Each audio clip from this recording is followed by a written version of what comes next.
प्राचीन काल में एक प्रतापी राजा था जिसका नाम विक्रम था। वह अपनी वीरता, न्याय और बुद्धिमत्ता के लिए प्रसिद्ध था। एक दिन एक तपस्वी ने उसे एक फल दिया और राजा ने उसे अपने खजाने में रख लिया। यह सिलसिला कई दिनों तक चलता रहा। राजा को शक हुआ तो उसने एक दिन फल को ध्यान से देखा। फल के अंदर एक बेशकीमती हीरा छिपा हुआ था। राजा ने उस तपस्वी से इसका कारण पूछा तो तपस्वी ने कहा कि वह एक सिद्धि प्राप्त करना चाहता है और इसके लिए उसे एक बेताल को पकड़ कर लाना है जो श्मशान घाट के एक पेड़ पर रहता है। उसने कहा कि यह काम केवल वही कर सकता है।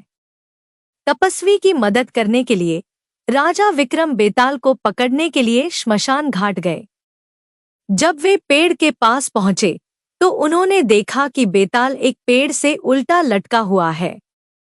जैसे ही राजा ने उसे पकड़कर कंधे पर रखा, बेताल ने एक शर्त रखी कि अगर राजा बेताल को ले जाते समय एक भी शब्द बोलेंगे तो वह उड़कर वापस पेड़ पर चला जाएगा। राजा ने बेताल की शर्त मान ली और उसे अपने कंधे पर लेकर चल दिए। चलते चलते बेताल ने राजा से एक कहानी सुनानी शुरू की। एक नगर में एक राजा था जिसके 2 बेटे थे।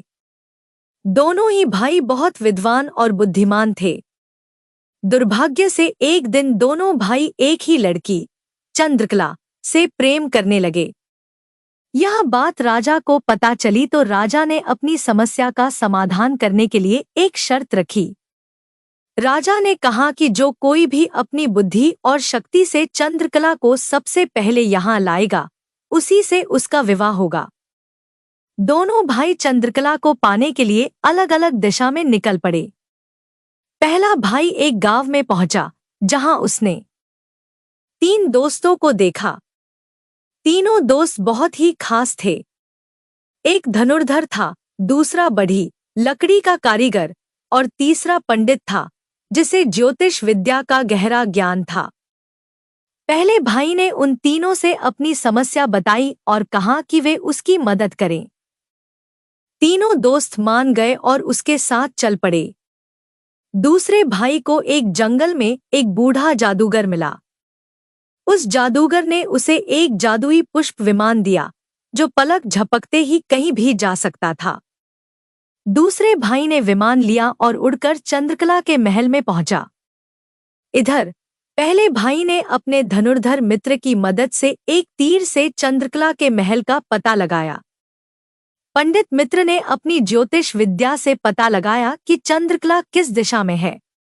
इसके बाद बड़ी मित्र ने एक ही रात में एक लकड़ी का रथ बनाया जो हवा में उड़ सकता था। तीनों दोस्त और पहला भाई उस रथ में बैठकर चंद्रकला के महल की ओर चल दिए। जब वे महल पहुंचे तो उन्होंने देखा कि दूसरा भाई पहले ही वहां पहुंच गया था। दोनों भाइयों में झगड़ा होने लगा। उसी समय राजा को अपने राज्य में दुश्मनों के हमले की खबर मिली।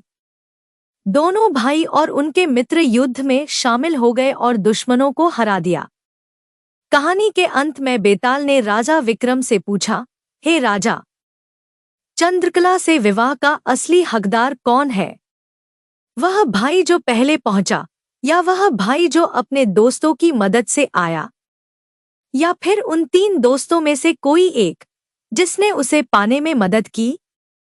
अब तुम्हें इस प्रश्न का सही उत्तर देना होगा, नहीं तो तुम्हारे सिर के 100 टुकड़े हो जाएंगे। राजा चुप रहे क्योंकि उन्हें बेताल की शर्त याद थी। बेताल ने कहा, यह प्रश्न केवल एक ज्ञानी व्यक्ति ही हल कर सकता है। अगर तुम इसका उत्तर जानते हुए भी चुप रहे तो तुम अपने कर्तव्य का पालन नहीं कर रहे हो। राजा विक्रम बहुत ज्ञानी थे। बेताल की बात सुनकर राजा ने सोचा कि चुप रहना अपने कर्तव्य से भागना होगा। विक्रम ने कि चंद्रकला का विवाह उस भाई से होना चाहिए जिसने जादुई पुष्प विमान का उपयोग किया। बेताल राजा की बुद्धिमत्ता से प्रभावित हुआ और उसने राजा से पूछा, क्यों? विक्रम ने कहा, पहले भाई को उसके दोस्तों ने मदद की, लेकिन असली प्रयास तो उसी ने किया जिसने सबसे पहले वहां पहुंचने के लिए जादुई विमान का उपयोग किया। यह सुनते ही बेताल हंसने लगा और राजा के कंधे से उड़कर वापस पेड़ पर चला गया।